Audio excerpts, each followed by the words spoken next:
าที่นั่นก็คือไปลงหักเขาสิเฮ็ดจังใดหัวใจสิแตกแล้วเฮาไปลงหักเขาจนสิล้มสิตายเกิดมาบ่รวยจังแม่นว่าสวยกะดอกหน้าตาบ่หล่อก็ขอให้มีเงินหลายพอสิมีแฟนควงแขนมาย่างเคียงกายเป็นหน้าอยากอาย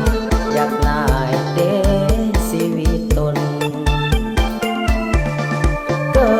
ดมาหน้าตาบ่งามบ่หล่อซ้ำยังบ่พอแถมยังมายากจน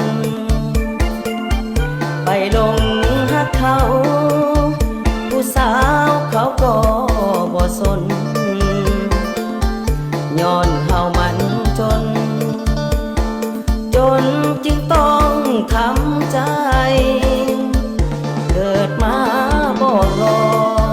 มันท้อหัวใจคักอยากมีคนหักบ่ฮู้สิเฮ็ดจังใดจำต้องยอมทนความจนยังบ่เห็นใจสิมีสาวใดหักษาบ่หล่อบ่รว